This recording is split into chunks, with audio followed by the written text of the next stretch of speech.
নির্বাচনী প্রতিশ্রুতি অনুযায়ী এবার খাল খননে প্রধানমন্ত্রী। দিনাজপুরের সাহাপাড়ায় মাটি কাটার মধ্য দিয়ে দেশ জুড়ে কর্মসূচির উদ্বোধন। যুদ্ধ পরিস্থিতিতে অর্থনীতিতে চাপ পড়লেও ধীরে ধীরে সব ওয়াদা বাস্তবায়নের ঘোষণা।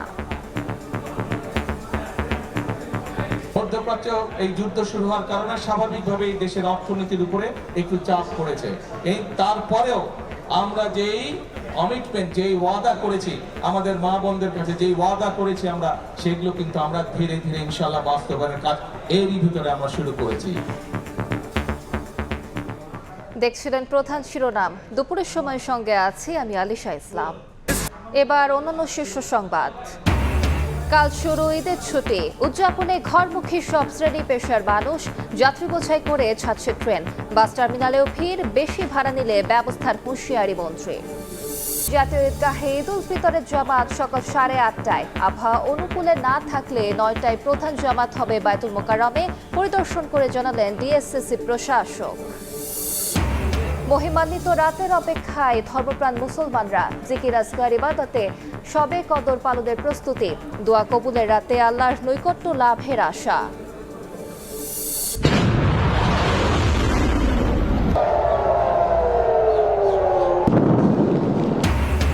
ইসরায়েলে প্রথমবারের মতো সেজ্জিল ক্ষেপণাস্ত্র হামলা ইরানের। তেহরানেও পাল্টা আক্রমণ। দুপক্ষের কেউই আলোচনায় আগ্রহী না হওয়ায় দীর্ঘমেয়াদে যুদ্ধের শঙ্কা।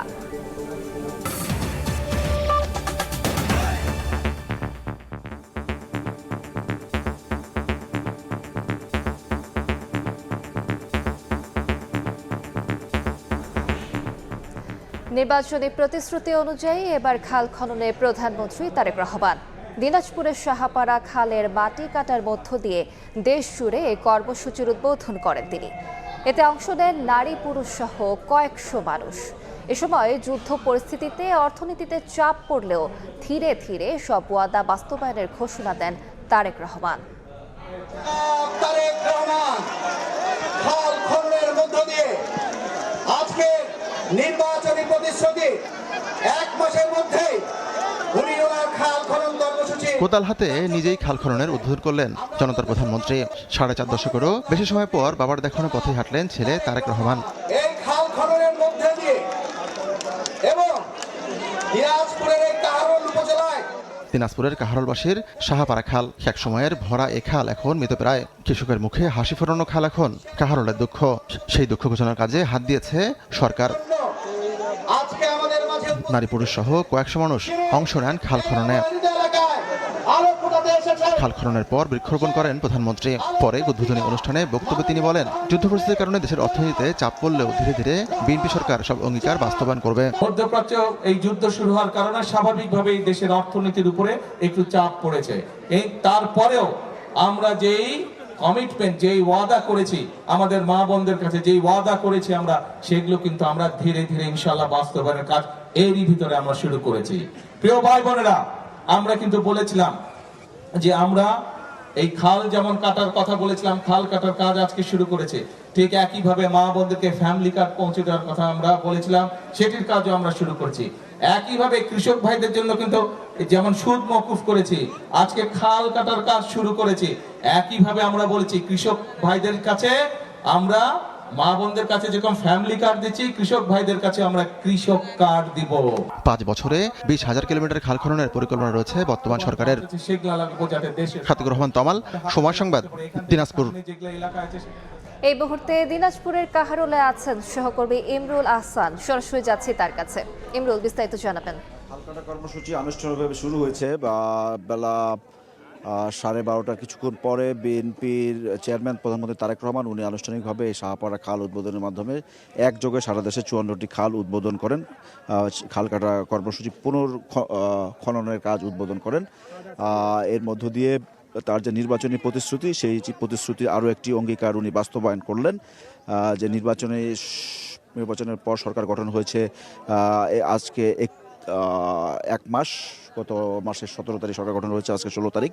সেই হিসেবে 1 মাস অতিবাহিত হয়েছে সরকারের। এই 1 মাসে উনি কয়েকটি তার নির্বাচনী অঙ্গীকার সেটি বাস্তবায়ন করলেন। তো প্রধানমন্ত্রীর এই প্রোগ্রামের পরপরই এখন সাধারণ যারা মানুষ আছেন তারা এই খাল কাটায় অংশ নিয়েছেন এবং আমরা দেখতে পাচ্ছি যে পুরুষদের পাশাপাশি নারীরা অংশ নিয়েছেন।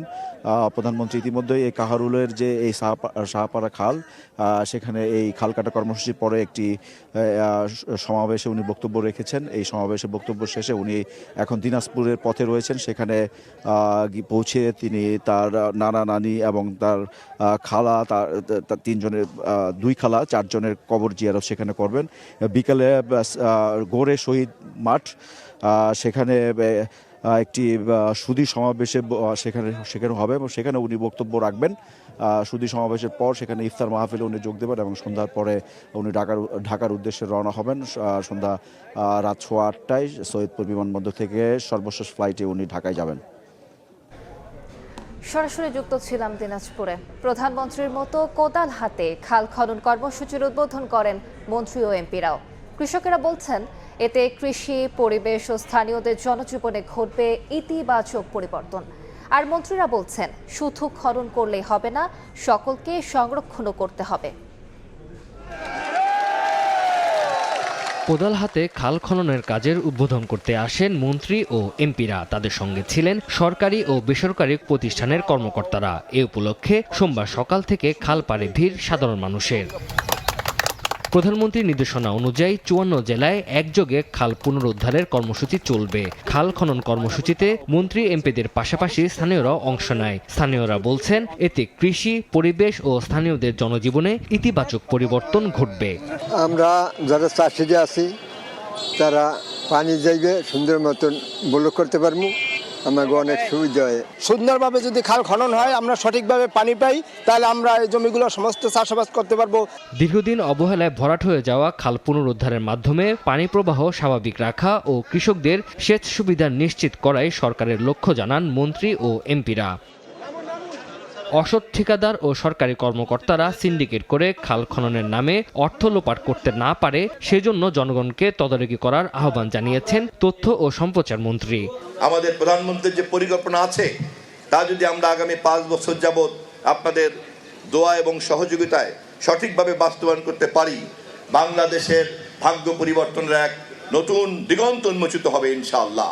শুধু খাল খনন করলে হবে না, সকলকে সংরক্ষণের আহ্বান জানান মন্ত্রীরা। বলেন জনগণকে সরকারি কাজে সম্পৃক্ত করা গেলে দেশের উন্নয়ন হবে। প্রতিটি খাল দ্রুত সীমানা নির্ধারণ করার পর দখলমুক্ত করা হবে। এই কাজে কোথাও যাতে বাধা সৃষ্টি না হয় সেজন্য সকল নেতাকর্মীদের সজাগ থাকার আহ্বান জানানো হয়। প্রশাসনের সাথে যারা জড়িত আছেন, সরকারিভাবে যারা জড়িত আছেন, তাদের সহযোগিতায় কিন্তু এই কাজটা হচ্ছে। আগামী 5 বছরে দেশ জুড়ে 20,000 কিলোমিটার নদী, নালা, খাল ও জলাধার খনন ও পুনঃখনন কর্মসূচি নিয়েছে সরকার। তানজিল হাসনাত, সময় সংবাদ। অন্য প্রসঙ্গ, ঈদযাত্রা 4র্থ দিনেও স্বস্তি নিয়ে ঢাকা ছাড়ছেন নগরবাসী। সোমবার সকাল থেকে যাত্রা করা ট্রেনগুলোতে দেখা যায়নি উপচে পড়া ভিড়। প্রতিটি ট্রেনই ছেড়েছে শিডিউল মেনে।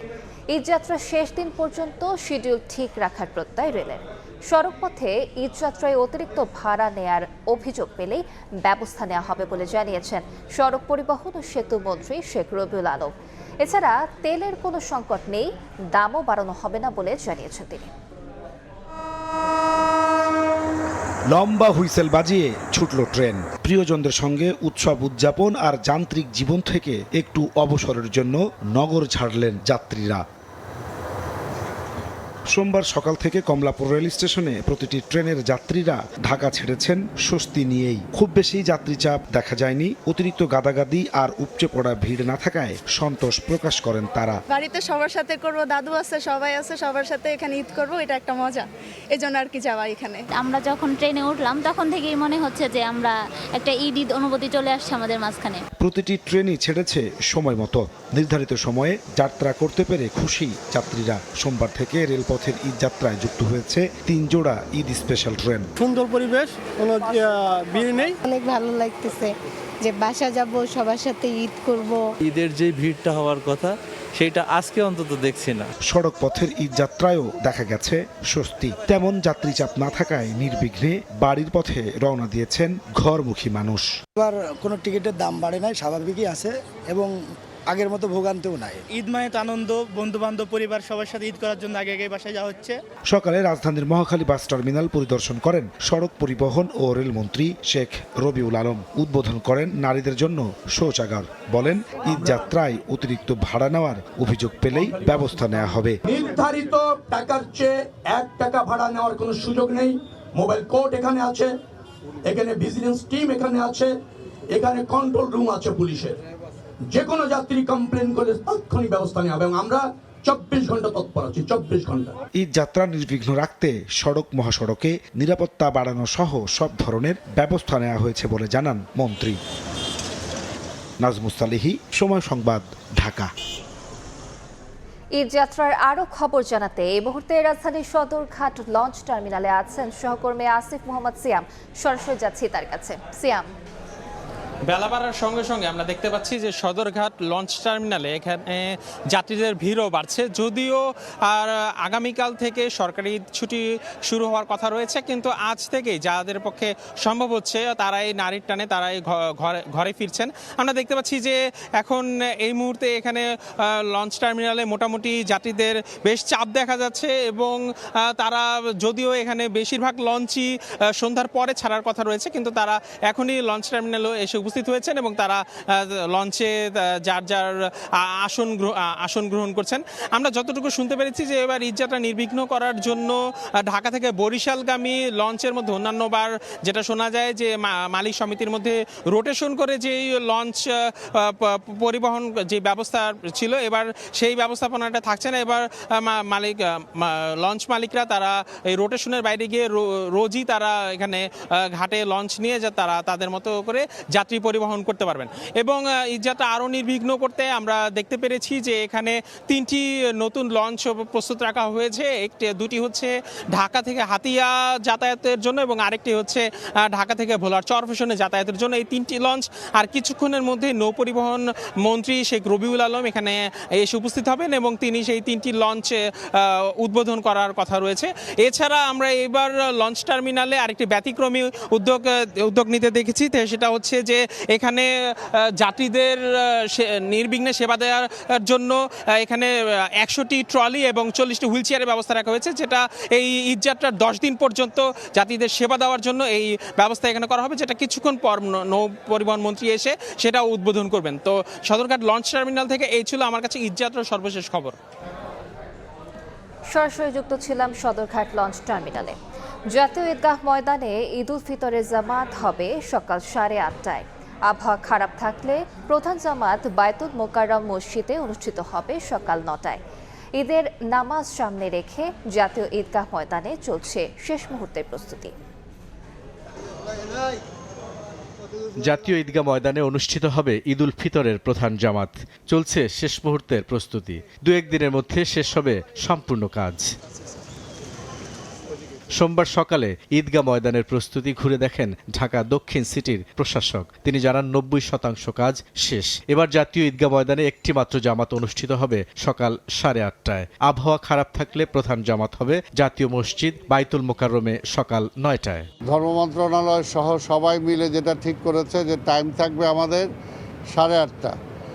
যদি বৃষ্টি টিষ্টি হয় তাহলে হয়তো টাইমের পরিবর্তন করা হবে। পর্যাপ্ত ফ্যান এবং যেহেতু প্যান্ডেল করা হয়েছে, যে দিনের বেলাও সকালের বেলাও লাইটের ব্যবস্থা আমাদের থাকবে, অজুখানার ব্যবস্থা থাকবে, যারা অজু ছুটে যাবে বা অজু করতে চান তাদের জন্য ব্যবস্থা থাকবে। জাতীয় ঈদগাহ ময়দানে প্রধানমন্ত্রী সহ রাষ্ট্রের গুরুত্বপূর্ণ ব্যক্তিরা ঈদের নামাজ আদায় করবেন জানিয়ে ঢাকা দক্ষিণ সিটির প্রশাসক বলেন, নগরবাসী যেন উৎসবমুখর পরিবেশে ঈদের নামাজ আদায় করতে পারেন সেজন্য সব প্রস্তুতি নেওয়া হচ্ছে। নবনির্বাচিত মাননীয় প্রধানমন্ত্রী দেশনায়ক তারেক রহমানকে আমি দাওয়াত দিয়েছি, উনি অ্যাকসেপ্ট করেছেন, উনি আমাদের সাথে এই ঈদগাতে উনি নামাজ পড়বেন। আমরা তো বিশ্বাস করি যে এবার ঈদটা ঢাকার নাগরিক জীবনে একটা ভিন্নতর অবস্থা নিয়ে আসবে। ঈদগাহ ময়দানে ৩৫,০০০ মুসল্লি একসঙ্গে নামাজ আদায় করতে পারবেন। ভিআইপি ব্লকে পুরুষ মহিলাদের জন্য থাকবে আলাদা নামাজের ব্যবস্থা, প্রবেশ ও বের হওয়ার গেটও থাকবে আলাদা। এদিকে গত বছরের মতো এবারও আগারগাঁওয়ের পুরাতন বাণিজ্য মেলার মাঠে ঈদের জামাত আয়োজনের উদ্যোগ নিয়েছে ঢাকা উত্তর সিটি কর্পোরেশন। বুলবুল রেজা, সময় সংবাদ, ঢাকা। জ্বালানি তেল বিতরণে রেশনিং পদ্ধতি তুলে নিলেও রাজধানীর পেট্রোল পাম্পগুলোতে দীর্ঘ লাইন। বন্ধ রয়েছে বেশ কিছু পাম্প। চালকদের অভিযোগ, তেলের পরিমাণ চাহিদার তুলনায় অপ্রতুল। অভিযোগ, পাম্প বন্ধ রেখে মজুত করছেন ব্যবসায়ীরা। মধ্যপ্রাচ্যে চলমান যুদ্ধ পরিস্থিতির কারণে দেশে জ্বালানি সংকট তৈরি হতে পারে, এমন গুঞ্জনে গত ৬ মার্চ থেকে তেলের অস্বাভাবিক চাহিদা বেড়ে যায়। পরে রেশনিং পদ্ধতি চালু হলেও ১৪ মার্চ তুলে নেওয়া হয়। কিন্তু আজও রাজধানীতে তেলের জন্য দীর্ঘ লাইন আর ঘন্টার পর ঘন্টা অপেক্ষা চালকদের। তেল নেওয়ার জন্য আমরা আধা ঘন্টা লাইনে দাঁড়ায় আছি। এতে আমার অফিসে ৯টায় হাজিরা হওয়ার জন্য আমার বিঘ্ন সৃষ্টি হয়েছে। ভাই অনেক খারাপ লাগতেছে। আজকে অফিস ছিল আমার 10টায়, অফিস 10টায়। মনে হয় না আমি 11:30টার মধ্যে যেতে পারবো গুলশানে অফিস। না, ঢাকায় তো চলতে পারতেছি না, আর বাড়িতে কিভাবে বাইক নিয়ে যাবো। রেশনিং পদ্ধতি তুলে দিলেও বেশ কিছু পাম্প বন্ধ আর সরবরাহ করছে চাহিদার তুলনায় কম। মজুত করে তেল না দেওয়ার অভিযোগ ভোক্তাদের। তেল প্রচুর রয়েছে এখানে, আসলে পাম্প মালিকরাই এই গ্যাদারিং সৃষ্টি করে মানুষকে জনদুর্ভোগে ফেলছে। বেশিরভাগ ম্যাক্সিমাম পেট্রোল পাম্পে আপনার বন্ধ, তেল নাই। দুই একটা পেট্রোল পাম্পে যাও পাচ্ছি, কিন্তু সিরিয়াল ধরে অনেকক্ষণ দাঁড়াইতে হয়। রোজার দিনে আসলে এটা কাম্য না। তবে পাম্প কর্তৃপক্ষের দাবি, ডিপো থেকে তেল আসতে সময় লাগায় বাড়ছে জটিলতা। সময় সংবাদ, ঢাকা। ঈদের ছুটিতে দেশের আমদানি রপ্তানি বাণিজ্যের পাশাপাশি জ্বালানি তেলের সরবরাহ ব্যবস্থা স্বাভাবিক রাখাই চ্যালেঞ্জ হয়ে দাঁড়িয়েছে। ঈদের আগে এবং পরে ডিজেল, এলএনজি এবং জেট ফুয়েল নিয়ে 7টি জাহাজ চট্টগ্রাম বন্দরে আসার কথা রয়েছে। জ্বালানি সহ আমদানি পণ্য দ্রুত ছাড়তে বিশেষ টিম গঠন করেছে চট্টগ্রাম কাস্টমস। অংশীজনদের সহায়তা পেলে জ্বালানি সংকট হবে না বলে আশা কর্তৃপক্ষের। সাক্ষাৎ টিপুর ক্যামেরায় বিস্তারিত জানাচ্ছেন কমল দে। চট্টগ্রাম বন্দর এবং বন্দরের বহির্নোঙরে এই মুহূর্তে জ্বালানিবাহী 4টি জাহাজের অবস্থান রয়েছে, যেগুলো ছোট লাইটার এবং মাদার ট্যাঙ্কারে জ্বালানি খালাস করছে। এর বাইরে 17 মার্চ 75,000 মেট্রিক টন এলএনজি নিয়ে প্রাচী এবং 20 মার্চ 70,671 মেট্রিক টন এলএনজি নিয়ে সোনেনগাল বেঙ্গুলা নামে 2টি জাহাজ চট্টগ্রাম বন্দরে আসার জন্য কাগজপত্র জমা দিয়েছে।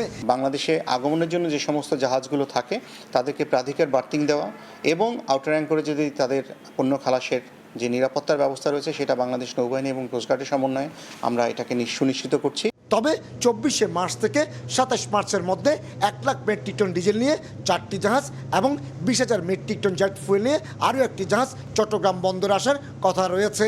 জাহাজ থেকে তেল খালাস, পাম্প এবং ভোক্তা পর্যায়ে নিয়ে যাওয়ার ব্যাপারে যাতে কোনো গাফিলতি না হয়, এই ব্যাপারে সবাইকে সজাগ ভূমিকা রাখতে হবে।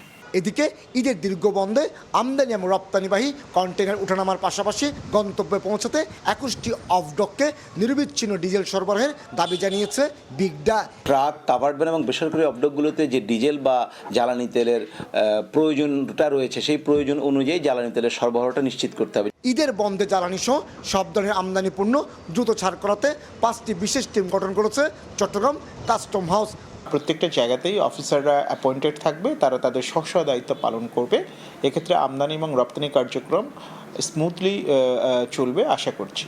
অবশ্য শুধুমাত্র ঈদের দিন 6 ঘন্টা ছাড়া বন্ধের বাকিটা সময় পুরোদমে সচল থাকবে চট্টগ্রাম বন্দরে জাহাজ বেরোনো এবং কন্টেনার উঠানামা।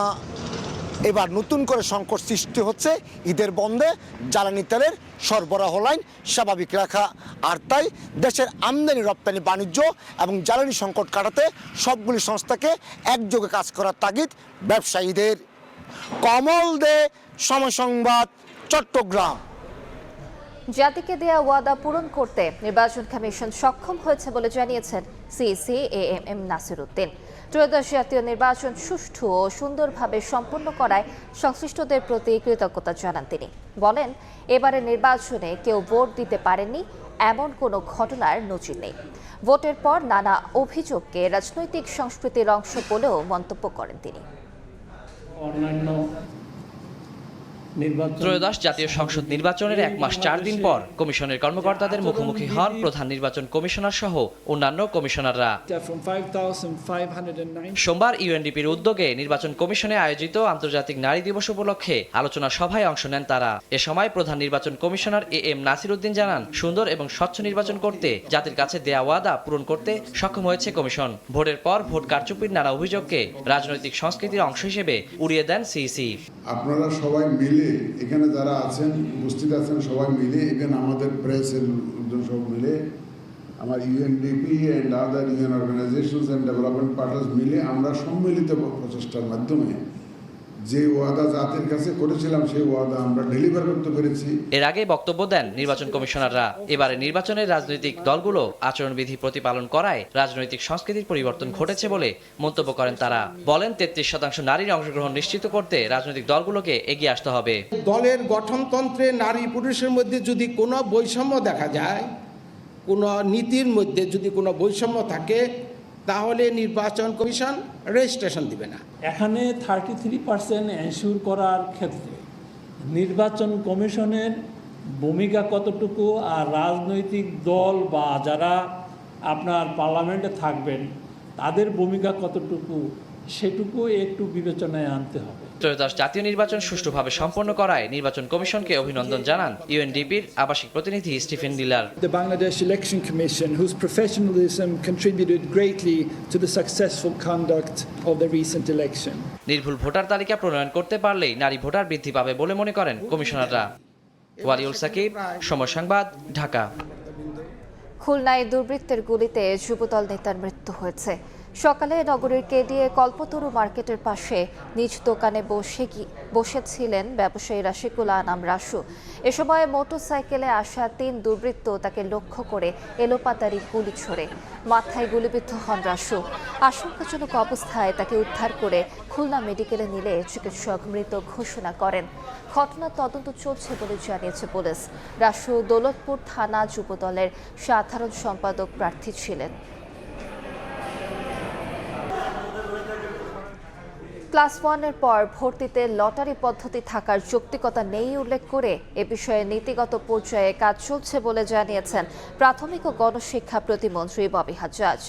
আর ভর্তির ক্ষেত্রে লটারি বাদ দিয়ে সরকার পরীক্ষার দিকে যেতে চায় বলে মন্তব্য করেন প্রধানমন্ত্রীর উপদেষ্টা মাহাদি আমিন।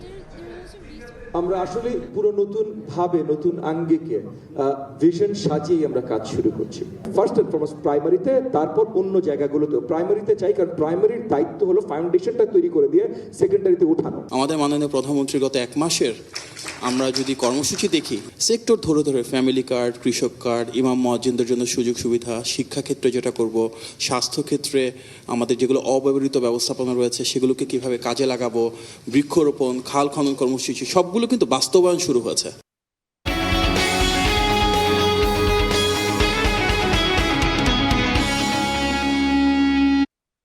এবার ঈদে লম্বা ছুটিতে থাকবে ব্যাংক। এজন্য শেষ দিনে উপচে পড়া ভিড় গ্রাহকদের। কেউ এসেছেন নতুন টাকার খোঁজে, কারো প্রয়োজন বাড়তি টাকা। দ্রুত গ্রাহকদের লেনদেন নিষ্পত্তিতে কাজ করছেন ব্যাংক কর্মকর্তারা। আগামী 18 ও 19 মার্চ খোলা থাকবে ব্যাংকের বাণিজ্যিক শাখা। ঈদ উপলক্ষে আগেই 7 দিন টানা ছুটি ঘোষণা করেছিল সরকার। 17 মার্চ শবে কদর আর 18 মার্চ ছুটি ঘোষণা করায় 16 মার্চ পরপরই 23 মার্চ পর্যন্ত ঈদের ছুটির কবলে পড়ছে দেশের ব্যাংকিং খাত। এই 7 দিনের ছুটিতে খরচ সামাল দিতে ব্যাংকের শেষ কর্মদিবস সোমবার অনেকে এসেছেন টাকা তুলতে। ঈদ আনন্দ ভাগাভাগি করতে কারো চাওয়া নতুন টাকা। নতুন টাকা ঈদের মধ্যে সবাই একটু পছন্দ করে, এই জন্য। 1 জানুয়ারি যেমন বই নেয়, বইয়ের মৌ মৌ গন্ধ, সেভাবে আমাদের টাকাও ওই রকম। ঈদের সালামিটা যেন নতুন টাকা বাচ্চাদের হাতে দিলে অথবা মানে কি প্রিয়জনদের হাতে দিলে নতুন টাকা পেলে ভালো লাগে। গ্রাহকরা বলছেন শেষ মুহূর্তে ভিড় যেমন বেড়েছে তেমনি সময় লেগেছে দ্বিগুণ। আবার ব্যাংকে চাহিদা মতো টাকা সরবরাহ না পাওয়ার অভিযোগ রয়েছে অনেকের। 50 টাকার আর 5 টাকার নোটে সোনালী ব্যাংকে বেশি পাওয়া যাচ্ছে, 10 টাকা 20 টাকার নোটের খুব ক্রাইসিস। গ্রাহকরা যেভাবে টাকা তুলতে চাচ্ছে ঈদ উপলক্ষে, তাদের তো কেনাকাটা আছে, বাজেট আছে, কিন্তু ব্যাংক থেকে ওই পরিমাণ টাকা চাহিদা মতো পাচ্ছে না। চাপ সামলাতে বিশেষ প্রস্তুতি নেয়া ব্যাংক কর্মকর্তারা বলছেন, সাধারণ ব্যাংকিং কার্যক্রম শেষ হলেও পোশাক সহ শিল্প শ্রমিকদের বেতন বোনাস দিতে সীমিত পরিসরে খোলা থাকবে বাণিজ্যিক ব্যাংকের বিভিন্ন শাখা। শ্রমিক কর্মচারীদের বেতন এবং রপ্তানি বিল ডিসকাউন্ট এই কার্যক্রমগুলো চালানোর জন্যই খোলা থাকে। এদিকে দীর্ঘ বন্ধে এটিএম বুথে পর্যাপ্ত টাকা রাখা সহ গ্রাহক সেবা নিশ্চিতে বিশেষ প্রস্তুতির কথা জানিয়েছে বাংলাদেশ ব্যাংক। এটিএম বুথগুলো যাতে খোলা থাকে, তাদের এটিএম মেশিনগুলো যাতে পর্যাপ্ত টাকা লোড করা থাকে এবং এখানে নিরাপত্তা ব্যবস্থা যাতে সুনিশ্চিত থাকে। ছুটির সময় নিরাপত্তায় বাড়তি সতর্কতা অবলম্বন করা হবে বলে জানিয়েছে ব্যাংকগুলো। সাইফুল ইসলাম, সময় সংবাদ, ঢাকা। ঈদ উল ফিতর সামনে রেখে কেনাকাটায় ব্যস্ত রাজধানীবাসী। বিপণী বিতানগুলোতে বেড়েছে ভিড়। ঈদ কেনাকাটার সবশেষ খবর জানাতে বসুন্ধরা সিটি শপিং কমপ্লেক্সে আছেন সহকর্মী জিন্নাতারা জশুয়া। সরাসরি যাচ্ছি তার কাছে। জশুয়া, কেন বন্ধ রাখছিলাম দেখছেন? তখন আমি বুঝতে পারছি, আপনি সাইলেন্ট রাখেন ওস্তাদ। দুপুর নাগাদ ঠিক বলা যাচ্ছে না, তবে রাজধানীবাসী যারা ভিড়টা এড়াতে চান তারা সন্ধ্যার পর নয় আসছেন এখন কেনাকাটা করতে, এবং যেহেতু একদম ঈদ কাছাকাছি চলে এসেছে তাই এই সময়গুলোতে সাধারণত পোশাকের দোকানের চাইতে কিন্তু অন্যান্য যে দোকানগুলো আনুষঙ্গিক জুতা কিংবা কসমেটিক্স, প্রসাধনী, জুয়েলারি, এই দোকানগুলোতে সব থেকে বেশি ভিড় এখন লক্ষ্য করা যাচ্ছে। এবং আমাদেরকে ক্রেতা বিক্রেতা সবাই যেমনটা বলছিলেন যে ঈদের মাত্র কয়েকদিন বাকি থাকায় শেষ মুহূর্তে পরিবারের জন্য, নিজেদের জন্য, উপহারের জন্য তারা কেনাকাটা আসলে করছেন। বিক্রেতারা বলছিলেন, যেমন আমাদের কথা হয়েছে বিভিন্ন নামি দামি জুতার ব্র্যান্ডের সঙ্গে, তারা বলছিলেন যে এবার ঈদ উপলক্ষে কেউ কেউ 1000 নতুন কালেকশন এনেছেন, কেউ কেউ 2000-এর বেশি নতুন কালেকশন এনেছেন। এবং ক্রেতারা বলছিলেন তাদের চাহিদার কথাও আমরা শুনেছি, তাদের চাহিদার কথা যেমনটা বলছিলেন, কেউ কেউ আরামদায়ক জুতাকে প্রাধান্য দিচ্ছেন, চেষ্টা করছেন একদম স্লিপারের মধ্যে জুতা দেখার, এবং কেউ কেউ একটু, যেহেতু উৎসব তাই উৎসবকে ঘিরে পোশাকের সঙ্গে ম্যাচিং করে একটু জাঁকজমকপূর্ণ সাজের জন্য তারা আসলে হাই হিল, বক্স হিল এই ধরনের জুতা তারা কিনছেন, এমনটাই আমাদেরকে ক্রেতারা বলছিলেন। এবং দামের কথা যদি বলি, বরাবরই ঈদ আসলে আসলে ক্রেতাদের একটা অভিযোগ থাকে যে সারা বছরের তুলনায় ঈদ উপলক্ষে বিক্রেতারা দামটা কিছুটা বাড়িয়ে নেন প্রায় প্রত্যেকটি পণ্যের। তবে এবছর আমরা দেখেছি এই বিষয় নিয়ে একটি মিশ্র প্রতিক্রিয়া রয়েছে। তবে ক্রেতারা বলছেন যে দাম বাড়তি থাকলেও ঈদ যেহেতু একটি উৎসব, বছরে এমন উৎসব যেহেতু একবারই আসে, তাই তারা আসলে দাম বেশি থাকলেও সেই বিষয়েও তারা ছাড় দিতে রাজি আছেন, এবং তারা আসলে চেষ্টা করছেন যে যেন ঈদের উৎসবটাকে আরও রাঙিয়ে তোলা যায়, এবং সেই জন্য তারা কিন্তু কেনাকাটা করছেন। এবং যেমনটা আপনারা জানেন যে আগামীকাল থেকেই কিন্তু রাজধানী ছাড়তে শুরু করবেন বেশিরভাগ মানুষ, তাই আজ কিন্তু ভিড়টা বিপণী বিতানগুলোতে কিছুটা বেশি। তো আমার কাছে এই ছিল রাজধানীবাসীর ঈদ কেনাকাটার সর্বশেষ খবর। জানছিলাম ঈদ কেনাকাটার খবর। আজ দিবাগত রাতে পালিত হবে পবিত্র শবে কদর বা লাইলাতুল কদর। মুসলিম উম্মার কাছে এই রাত অত্যন্ত মহিমান্বিত এবং পুণ্যময়। ইবাদত বন্দেগী, জিকির আসকারে রাতটি পার করবেন ধর্মপ্রাণ মুসল্লিরা।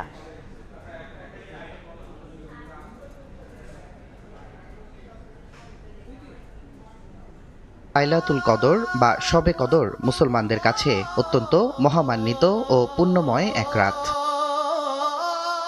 আল্লাহর রহমত ও ক্ষমা লাভের আশায় ইবাদত বন্দেগী, জিকির আজকারে রাত্রি পার করেন ধর্মপ্রাণ মুসল্লিরা। মহান আল্লাহর সন্তুষ্টি লাভের আশায় মসজিদে মসজিদে চলে নফল নামাজ, মোনাজাত। ধর্মীয় বিশ্বাস অনুযায়ী এই রাতেই পবিত্র কোরআন অবতীর্ণ হয়েছিল। বলা হয়ে থাকে 20 রমজানের পর যে কোনো বিজোড় রাতে শবে কদর হতে পারে, তবে 26 রমজানের দিবাগত রাতেই শবে কদর আসে বলে অভিমত অধিকাংশ আলেমের। আল্লাহর হাবিব সাল্লাল্লাহু আলাইহি ওয়াসাল্লাম নির্দিষ্ট করে নাই একেবারে যে 27-এই কদর রাত হবে এমনটি না, বরং আল্লাহর হাবিব বলেছেন যে তোমরা রমজানের শেষ দশকের বেজোড় রাতগুলোতে তোমরা লাইলাতুল কদর তালাশ করো।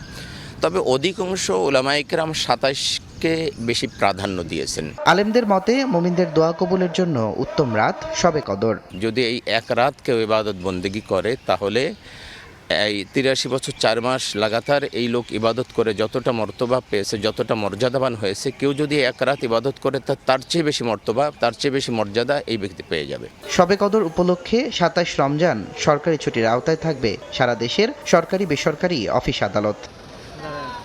তুষার আহমেদ ইমন, সময় সংবাদ, ঢাকা। ভারতের সহায়তায় বাংলাদেশের চলমান প্রকল্প এগিয়ে নেয়ার পাশাপাশি দুদেশের মধ্যে অর্থনৈতিক ও বিদ্যুৎ জ্বালানি সহযোগিতা শক্তিশালী করার বিষয়ে আলোচনা হয়েছে বলে জানিয়েছেন ঢাকায় নিযুক্ত ভারতীয় হাইকমিশনার প্রণয় ভার্মা। সকালে সচিবালয়ে প্রধানমন্ত্রীর অর্থ ও পরিকল্পনা উপদেষ্টা রাশেদ আল মাহমুদ তিতুমিরের সঙ্গে সাক্ষাৎ শেষে সাংবাদিকদের এই কথা জানান তিনি। We discussed our ongoing projects. We discussed future areas of cooperation, how we can build closer connectivity, deepen our economic and energy connection also, and how we can work together to ensure that our developmental experiences that we have and some of our priority focuses, cross-border power and cross-border energy connectivity already. We discussed about ways to strengthen those cooperation. ইসরায়েলে প্রথমবারের মতো সেচিল ক্ষেপণাস্ত্র ছুড়েছে Iran. হামলায় ইসরায়েলের একাধিক কৌশলগত স্থাপনা লক্ষ্যবস্তু করা হয়। বাহরাইন, কুয়েত, সৌদি আরবেও হামলা চালানো হয়েছে। তেহরানেও পাল্টা আক্রমণ চালিয়েছে ইসরায়েল। যুক্তরাষ্ট্র, ইসরায়েল ও ইরানের মধ্যে চলমান সংঘাতের মধ্যে প্রথমবারের মতো সেজিল ব্যালিস্টিক ক্ষেপণাস্ত্র ব্যবহারের দাবি করেছে ইরান। ইসরায়েলের বিভিন্ন লক্ষ্যবস্তুতে হামলার সময় সেজিলের পাশাপাশি খেইবার শেকান, গাদার, ইমাদ এবং খোররাম শাহ ক্ষেপণাস্ত্র ব্যবহার করা হয়। ইরানের দাবি, এই হামলায় ইসরায়েলের একাধিক কৌশলগত স্থাপনা লক্ষ্যবস্তু করা হয়। এর মধ্যে ছিল সামরিক শিল্প ও প্রতিরক্ষা অবকাঠামো এবং ইসরায়েলি সেনাদের সমাবেশস্থল। আইআরজিসির দাবি, হামলাগুলো নির্ভুলভাবে নির্ধারিত লক্ষ্যবস্তুতে আঘাত হানে। যার মার্কিন বিমান ঘাঁটিতেও হামলার দাবি করেছে আইআরজিসি। পাশাপাশি মার্কিন বিমানবাহী রণতরীকে সহায়তাকারীদের লক্ষ্যবস্তু করার হুঁশিয়ারি দিয়েছে বাহিনীটি। সেই সঙ্গে মার্কিন প্রেসিডেন্ট ডোনাল্ড ট্রাম্পকে চ্যালেঞ্জ জানিয়ে আইআরজিসির মুখপাত্র বলেন, সাহস থাকলে যেন যুক্তরাষ্ট্র পারস্য উপসাগরে জাহাজ পাঠায়। বাহরাইন, কুয়েত, সৌদি আরবেও আক্রমণ চালিয়েছে ইরান। বাগদাদ বিমানবন্দরে ড্রোন ও রকেট হামলা হয়। কুয়েতে বিমানবন্দরেও ড্রোন হামলায় ক্ষয়ক্ষতির খবর পাওয়া গেছে। এদিকে যুদ্ধবন্ধে যুক্তরাষ্ট্রের সঙ্গে আলোচনায় ইরান আগ্রহী নয় বলে জানিয়েছেন দেশটির পররাষ্ট্রমন্ত্রী আব্বাস আরাকচি। আমরা স্থিতিশীল এবং শক্তিশালী। আমরা শুধুমাত্র আমাদের জনগণকে রক্ষা করছি। যুক্তরাষ্ট্রের সঙ্গে আলোচনার কোনো কারণ আমরা দেখি না। কেন করব আলোচনা? কারণ তাদের সঙ্গে আমরা আগেও আলোচনা করেছিলাম, কিন্তু হামলার শিকার হয়েছে। মার্কিনীদের সঙ্গে আলোচনার অভিজ্ঞতা ভালো নয়। ইরানে পাল্টা হামলা অব্যাহত রেখেছে ইসরায়েলও। বিমান হামলায় ইরানের হামেদান শহরে পুলিশ ও সামরিক স্থাপনায় ভয়াবহ ক্ষয়ক্ষতি হয়েছে। লেবাননেও ব্যাপক আক্রমণ চালানো হয়। আগামী কয়েকদিনের মধ্যে ইসরায়েল ও লেবাননের প্রতিনিধিদের মধ্যে যুদ্ধ বন্ধে আলোচনায় বসার ইঙ্গিত দিয়েছে তেল আবিব। রাইসা জান্নাত, সময় সংবাদ। জমকালো আয়োজনে পর্দা নামল বিশ্ব চলচ্চিত্রের সবচেয়ে মর্যাদাপূর্ণ পুরস্কার অস্কারের ৯৮তম আসরের। হলিউডের ডলবি থিয়েটারে তারকার মেলায় এবার জয় জয়কার পল টমাস অ্যান্ডারসনের ওয়ান ব্যাটল আফটার অ্যানাদার সিনেমার। যুক্তরাষ্ট্রের অভিবাসন ও দুর্নীতির গল্পে নির্মিত এই ছবিটি একাই পেয়েছে ৬টি পুরস্কার। এবার এসেছেন মাইকেল বি জর্ডান, আর অভিনেত্রীর পুরস্কার গেছে জেসি বাকলির ঝুলিতে। লস অ্যাঞ্জেলেস থেকে লস্কর আল মামুনের রিপোর্ট। সারা বিশ্বের চলচ্চিত্র প্রেমীদের নজর ছিল যুক্তরাষ্ট্রের লস অ্যাঞ্জেলেসের চিরচেনা ডলবি থিয়েটারের দিকে। তারকায় ঠাসা হলিউড এদিন হয়ে ওঠে বিশ্ব বিনোদনের কেন্দ্রবিন্দু। এবারের আসরের মধ্যমণি হয়েছিল ওয়ান ব্যাটল আফটার অ্যানাদার চলচ্চিত্র। টমাস পিনসনের উপন্যাস ভাইনল্যান্ড থেকে অনুপ্রাণিত হয়ে সিনেমাটি নির্মাণ করেছেন পল টমাস অ্যান্ডারসন। সেরা অভিনেতার পুরস্কার জিতে চমকে দিয়েছেন Michael B Jordan. Horror cinema Sinners এ দ্বৈত চরিত্রে অভিনয় করে এই কীর্তি গড়লেন তিনি। অন্যদিকে সেরা অভিনেত্রীর মুকুট পরে ইতিহাস গড়েছেন আইরিশ তারকা জেসি বাকলি। হ্যামলেট সিনেমায় অনবদ্য অভিনয়ের স্বীকৃতি হিসেবে প্রথম আইরিশ অভিনেত্রী হিসেবে অস্কার জিতলেন তিনি। এছাড়া পার্শ্ব চরিত্রে সেরা অভিনেতার পুরস্কার জিতেছেন বর্ষিয়ান অভিনেতা শন পেন এবং সেরা পার্শ্ব অভিনেত্রী হয়েছেন অ্যামি ম্যাডিগান। সেরা আন্তর্জাতিক সিনেমার মর্যাদা পেয়েছে নরওয়ের সেন্টিমেন্টাল ভ্যালু। অ্যানিমেশন বিভাগে বাজিমাত করেছে নেটফ্লিক্সের রেকর্ড গড়া কে-পপ ডেমল হান্টার্স। এছাড়া সেরা মৌলিক চিত্রনাট্য ও সঙ্গীতের পুরস্কার গেছে রায়ান কুগলারের সিনার্সের ঝুলিতে। লস্কর আল মামুন, সময় সংবাদ, হলিউড, লস অ্যাঞ্জেলেস, যুক্তরাষ্ট্র। এ পর্যায়ে শীর্ষ সংবাদগুলো জানিয়ে দিচ্ছি আরেকবার। দেশ জুড়ে খাল খনন কর্মসূচির উদ্বোধন, কোদাল হাতে মাটি কাটলেন প্রধানমন্ত্রী। যুদ্ধের কারণে অর্থনীতি চাপে পড়লেও ধীরে ধীরে সব ওয়াদা বাস্তবায়নের ঘোষণা। কাল শুরু ঈদের ছুটি, উদযাপনে ঘরমুখী সব শ্রেণী পেশার মানুষ। যাত্রী বোঝাই করে ছাড়ছে ট্রেন, বাস টার্মিনালেও ভিড়। বেশি ভাড়া নিলে ব্যবস্থার হুঁশিয়ারি মন্ত্রীর। এ ছিল দুপুরের সময়। এরপর বিকেল ৩টার সময় সংবাদ নিয়ে সঙ্গে থাকবেন ইমদাদুল হক। আলিশা, আপনাকে ধন্যবাদ। বিকেল ৩টার সময় সংবাদ নিয়ে আসছি কিছুক্ষণ পর, সঙ্গে থাকুন সময়।